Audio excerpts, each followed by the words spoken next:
ma Yungarare Luegaya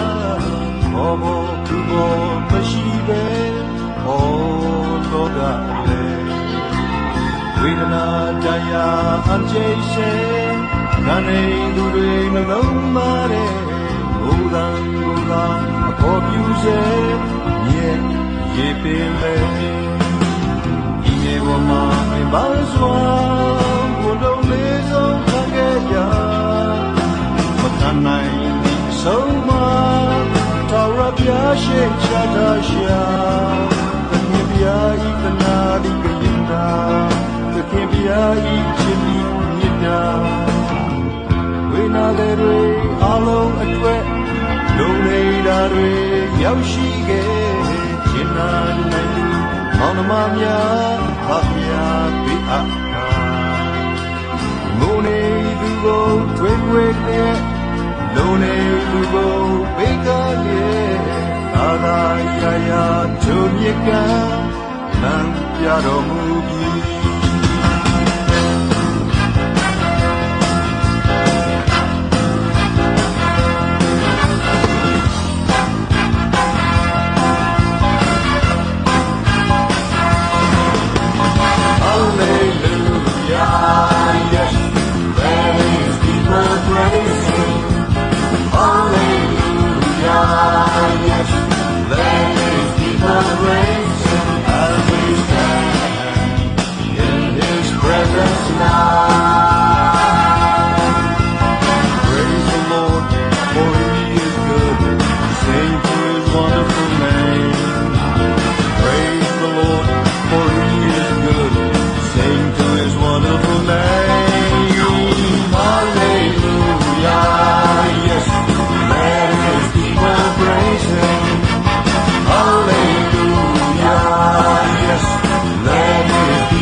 ကြီးမှလေးတယ်ကြုံရမယ်လူတိုင်းတွေ့ကြုံလာရစမြဲမို့အစမ်းတော့ဟုတ်တယ်တော့ပါတဘာဝဒါကြောင့်ရင်ဆိုင်နေလိုက်အောင်မယ်တို့တွေခံခဲ့တော့မဟုတ်ဘူးကွယ်ရင်ဆိုင်နေကြုံများဖြစ်လာတာတော့ဆိုတော့မဆာအားနဲ့ရှောင်းလာမယ်ဆိုင်မခေါ်အားဒီတော့ချမ်းပါဝင်စတောင်းချင်တယ်ခေါ်အားဒီစီရတယ်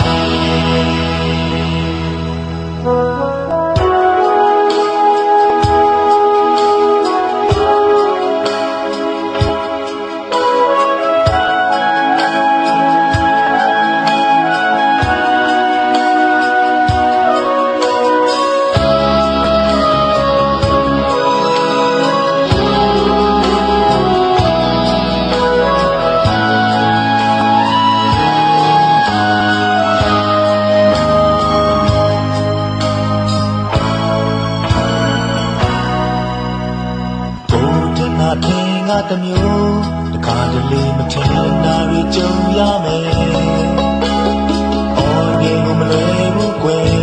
။အောင်မြင်ခြင်းတို့တော့မဟုတ်လို့ပဲ။ဘယ်တော့မှမလျှော့ဘူး။ကိုယ်လည်းအောင်မြင်မှသိကြစေ။ဘူးပါဒီလိုပဲလောကမှာရှုံးနေနိုင်ရှိစမြဲ။ကြုံစံရတွေကဲကဲလေးတွေရင်ဆိုင်ရမှာပဲတွေရှောင်နေမရပါဘူးလူမဲ့ချိန်တွေပျော်ရွှင်တဲ့ချိန်တွေဒီကဘာကြီးမှလေးတကယ်ကြုံရမယ်လူတိုင်းတွေ့ကြုံလာရစမြဲမို့အဆန်းတော့မဟုတ်ခဲ့တော့ပါတဘာဝဒါကြောင့်ရင်ဆိုင်နေလိုက်အောင်မယ်တို့တွေကဲကဲတော့မဟုတ်ဘူးကွယ်ရင်ဆိုင်လို့တော့များဖြစ်လာတာတော့ဆုံးပြမြတ်စွာအားနဲ့ရှောင်းလာမယ်ဒီဆိုင်မခေါ်အားခရစ်တော်ထံပါဝင်စုတောင်းခြင်းနဲ့ပဲခေါ်အားသိစီရတယ်ဒီဆိုင်တွေ့ကြုံများဖြစ်လာတာတော့ဆုံးပြမြတ်စွာအားနဲ့ရှောင်းလာမယ်ဒီဆိုင်မခေါ်အားခရစ်တော်ထံပါဝင်စုတောင်းခြင်းနဲ့ပဲခေါ်အားသိစီရတယ်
ချိန်မှမဖြစ်မဆွေဘူးတီးတီးလိုက်ဖို့ကြိုးစားလိုက်အောင်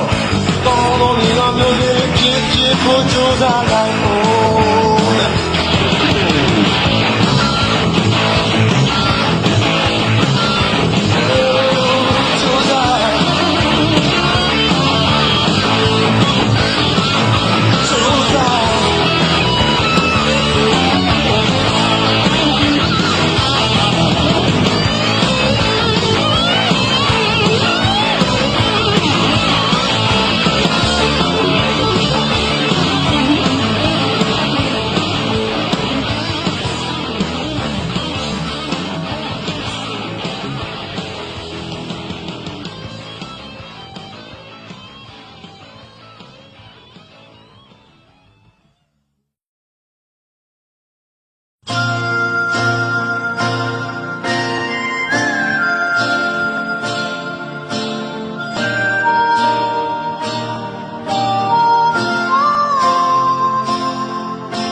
ကမြည်မှာ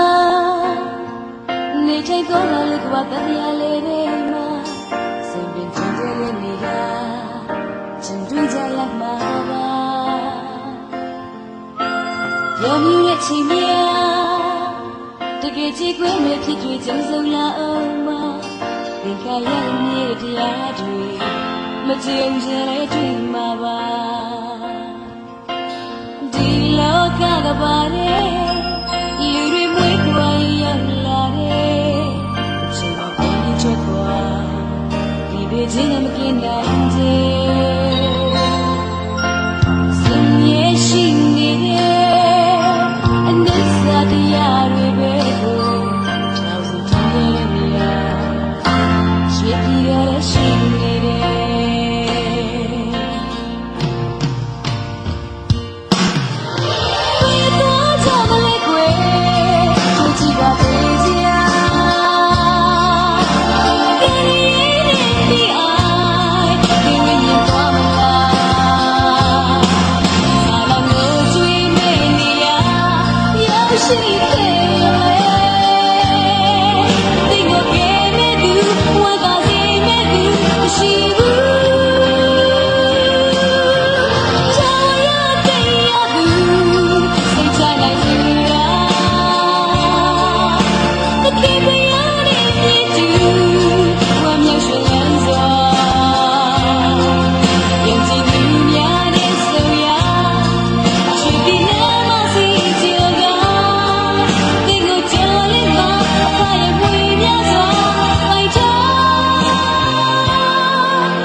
ဒီလောကမြေမှာ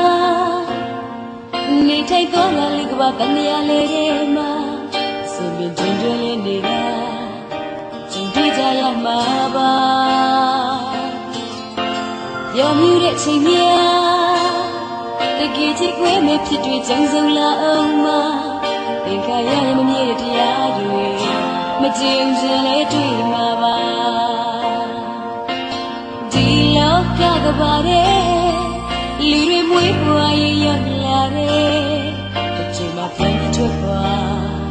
ဒီသေးချင်းနဲ့မကင်းနိုင်သေးစင်ရဲ့ရှိနေတဲ့အနစ်စာတရားတွေပဲ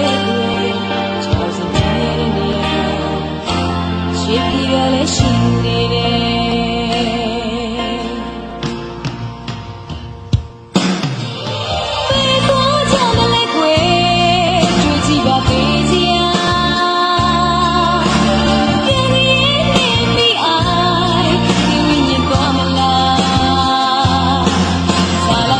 追。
ဧကံဘုရားပေးရမယ်ဒီသေးချင်းတရားတော်ကိုရှောင်လွယ်သွားလို့မရနိုင်ပါ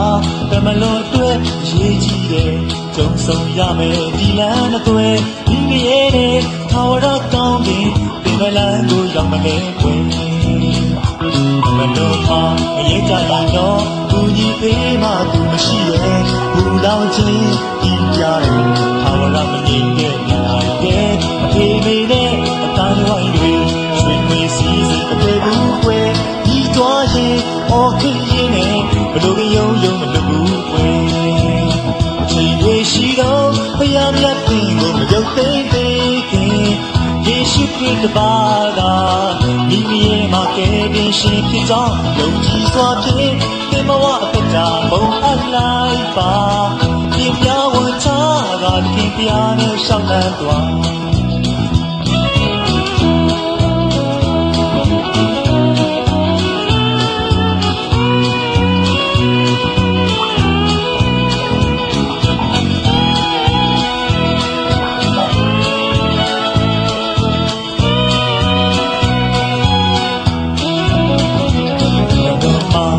ကြရင်တော့ကူကြီးဖေးမှသူမရှိရဲ့ဘူလောင်ချင်းရင်ပြတယ်ထာဝရမကြီးနဲ့မိအိုင်တဲ့အဖေမေနဲ့အတိုင်းဝိုင်းတွေ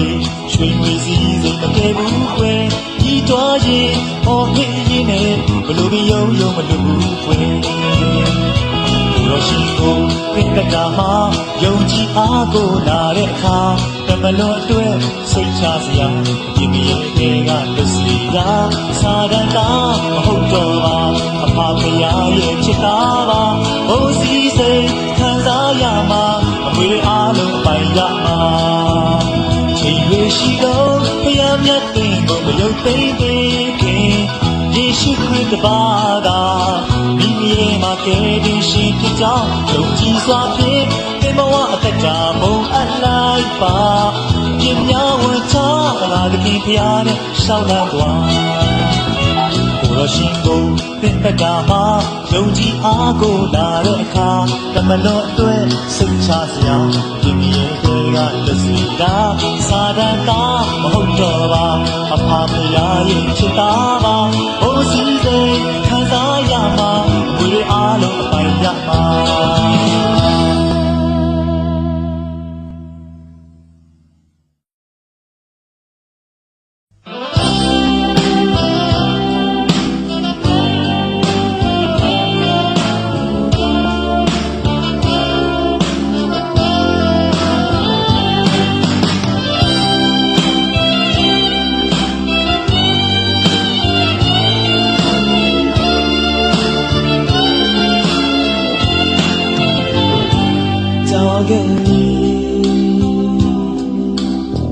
ဆိုပြီးနဲ့မနေကအဖြစ်လို့တကယ်ရရဲ့ခံခဲ့ရတဲ့ချက်တွေနာကျင်လို့လည်းမနေတော့ဘူးလေခံရရှာတိုင်းတော့တဲ့တွေ့တော့ကိုပဲသူအတွက်သုံးခဲ့ရလဲ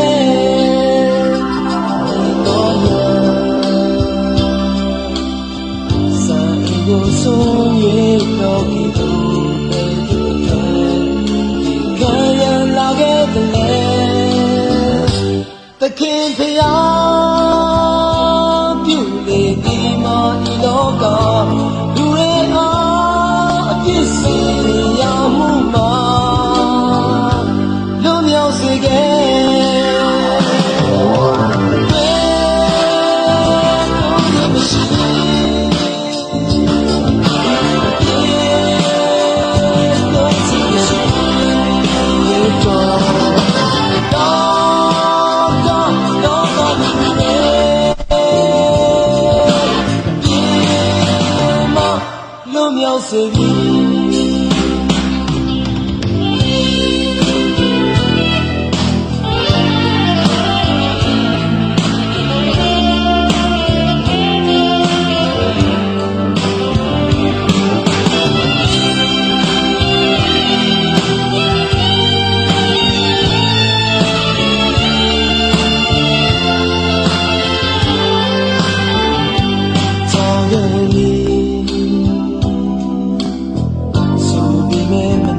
ကအဖြစ်တွေကိုခင်ဗျာရဲ့ခံခဲ့ရတဲ့ချက်တွေနာကျင်လို့လက်တွေကသူလေးခံရစားတိုင်းတော့တဲ့အတွေ့တော်ကိုဘယ်သူအတွက်သူငယ်တာလဲ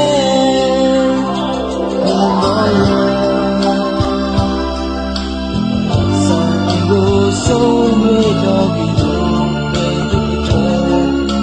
ကံရလာခဲ့တယ်လေတခင်ဖျားပြုလေဒီမော်ဒီလောကလူတွေအားဒီစီရမှုမှာလုံးမြောက်စေခဲ့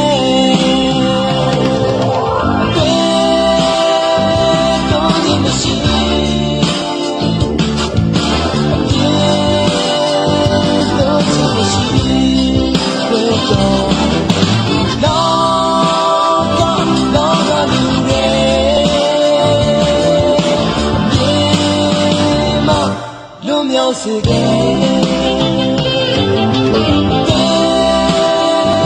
တော့ဒီမရှိအကျေတော့ဒီမရှိ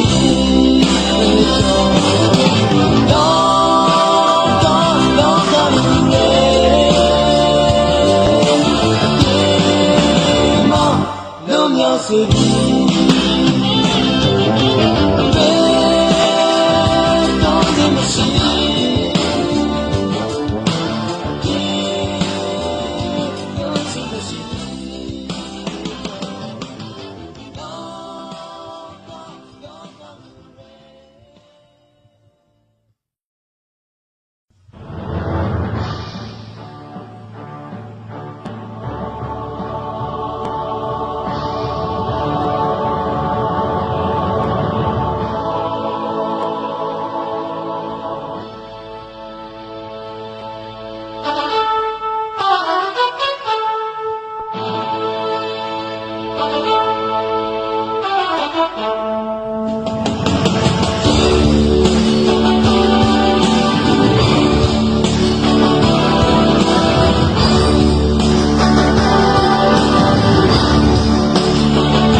ခြင်းများရဲ့အားနဲ့စက္ကန့်လိုက်ပါလားအားနဲ့ခြင်းများပြီးကိုယ်တော်ရှိမြတ်တတ်တော့ကိုယ်များဒီလိုလားကိုယ်တော်ရှိတတ်တယ်တော့တော့ဒီခြင်းများနဲ့လို့တော့ဘယ်ဒီလို့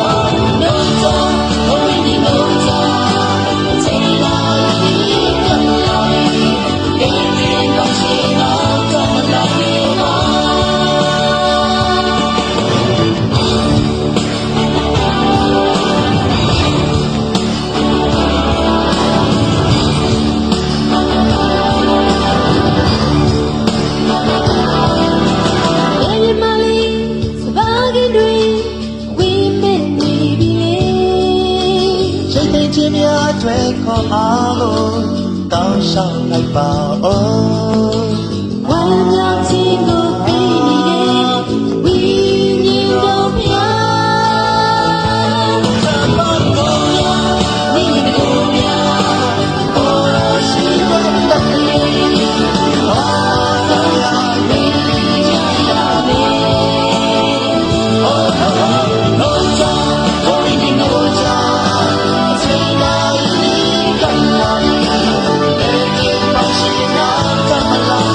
Oh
နဲ့မပြီးပါ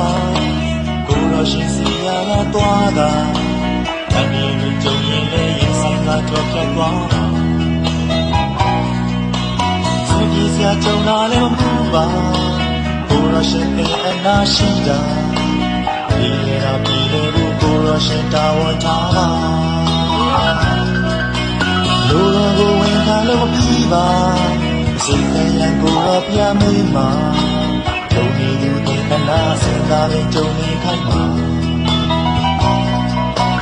ဒီဟန်ဆောင်ကြောပြပြီးသွားမလားအစိတ်ကငါကူညီမလားစဉ်းစားကြုံလာရင်ရှောင်ပေတော့ကိုရောရှင်တကယ်ကြည့်ခွင့်စရာကိုနေဆိုင်တော့သူများအားကိုနဲ့အများချစ်ဖို့မိန်ပါအားနဲ့လည်းသူရဲ့ကိုရီမလမ်းမကမ်းနိုင်ရှိနေတယ်လေဒီမှာရင်တို့လက်ကလုံးမြင်ရှိစီတရားရဲ့တည်စကားဖြောင်းဝေးတည်တရားရဲ့လင်းများနေစေကြောနဲ့လောက်ကန်ပြီးပါသည်အလင်းများမမင်းမိန်အောင်လေလောကပတ်တရားဆွဲကိုင်ထားရင်လာမယ်လေ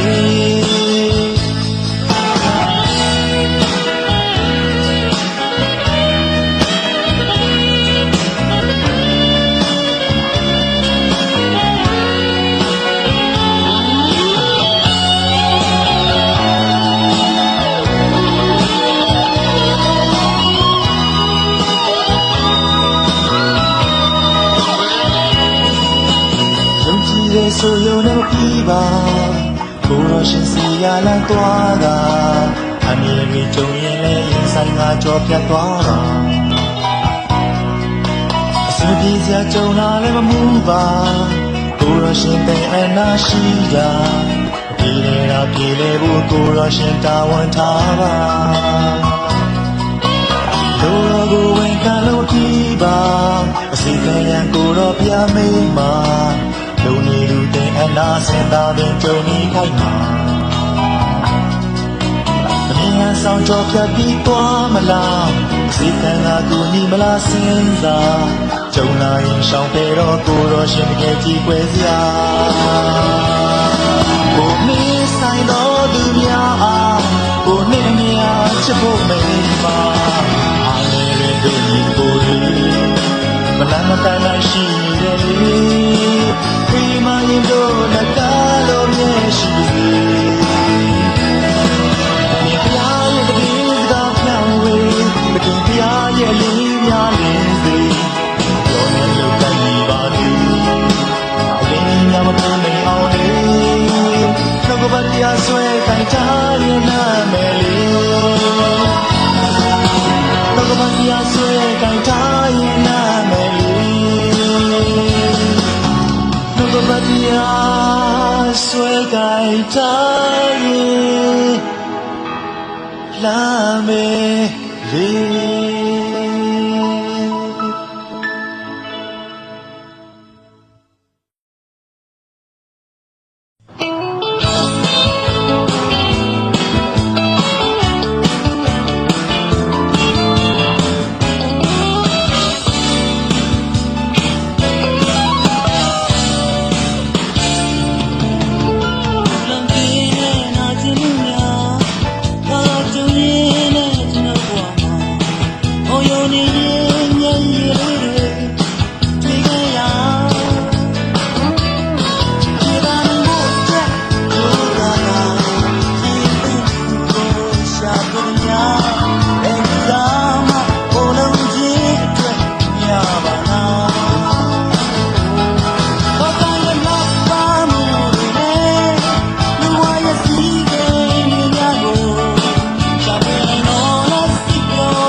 ချက်တွေပြန်ဆုံးနေ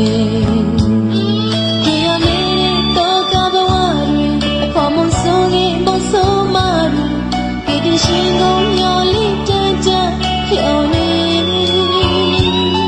ဘယ်လိုမှတောင်းရှိနေဒီကိုစရာမျောလေးချက်တွေပြန်ဆုံးနေဆုံးတော့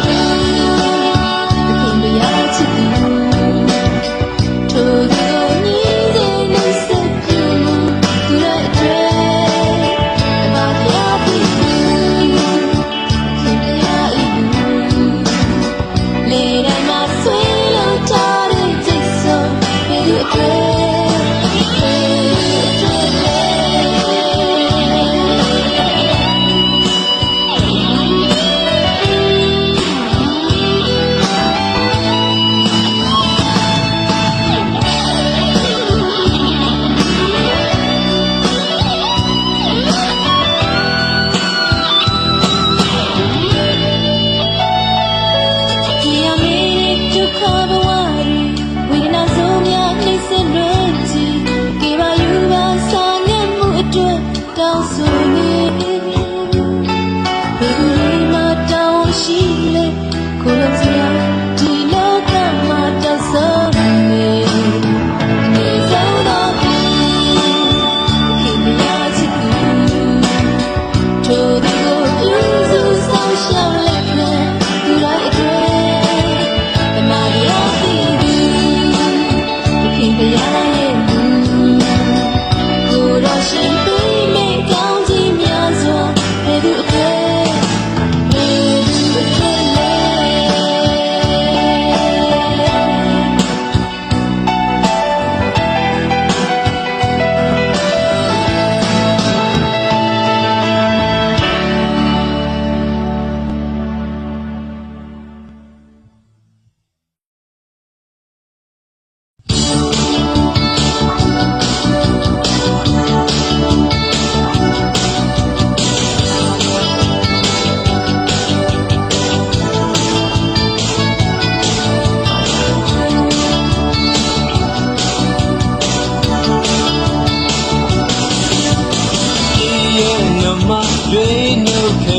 ဖယားမျက်ရှင်ရဲ့တစ်ဖက်တက်မြတ်တာလူတွေအပေါ်မှာအမြဲတမ်းဖြူစင်စေပါအပြစ်မရှိပေမဲ့အဖို့ခပေးကအပြစ်သားတွေအတွက်အသက်စတူသွားတာဗရာမီမှာပြခဲ့တဲ့ပါကဘာသာငရေမလို့ရကာတိုင်းတော့တဲ့အတွေ့အကြုံလောက်ကအပြစ်တွေကုန်လုံးစီကြောခဲ့ပြီးသူတွေရဲ့ကိုယ်စားဘိုးတော်ရှင်သာတိုင်းတော့ထမပြင်ထန်စွာမခံစားသွားခဲ့ဝိညာဉ်သက်တာဝရစိတ်မချနိုင်ဘူး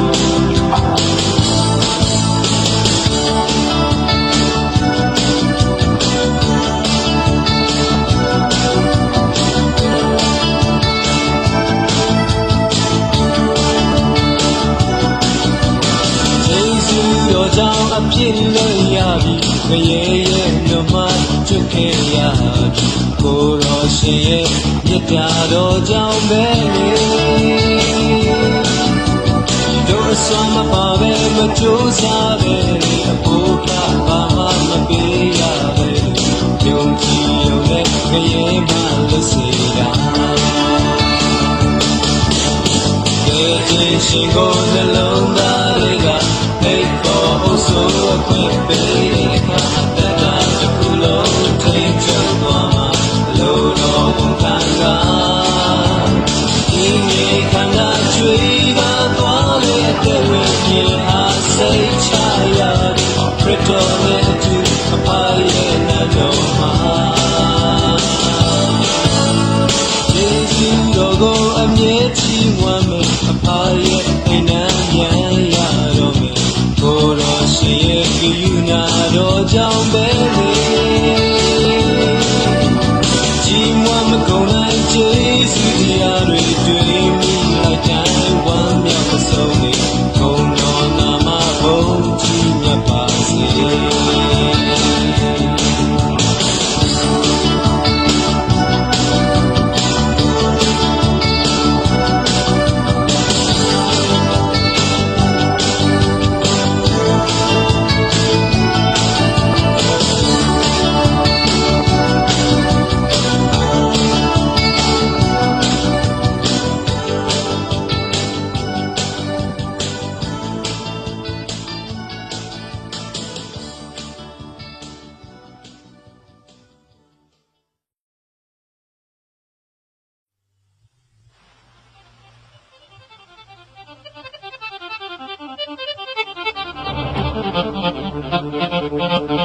တ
မြစ်ချင်းကို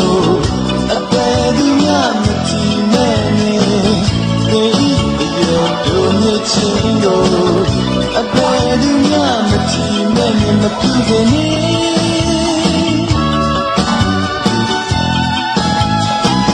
စင်ချေတော့ချင်းတို့နဲ့စရိတ်ကြတို့ရဲ့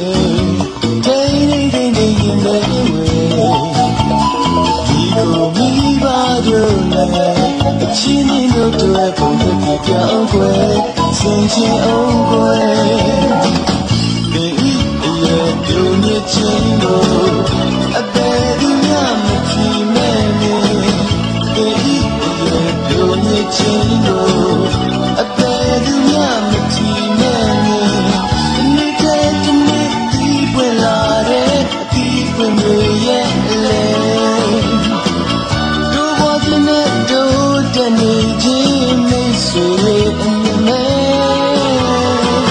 ဟောပြောမှုတဲ့စကားခွန်တွေနဲ့ချမ်းချက်တွေရဲ့လေ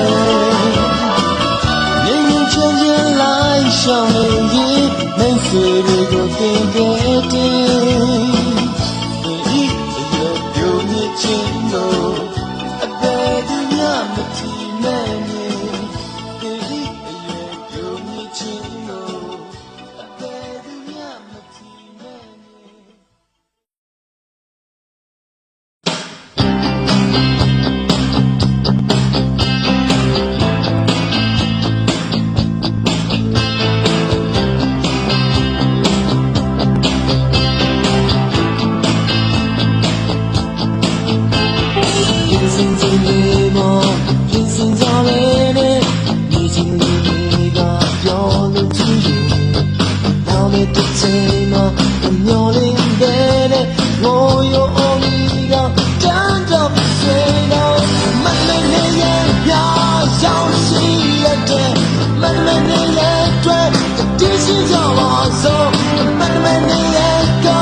တမနေရများရောက်ရှိရတဲ့မတမနေရတဲ့ဒီစီကပါဆုံးမတမနေရကလူသားတိုင်းတို့မတရားဖြစ်ပေါ်ရောက်လာတဲ့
Yeah.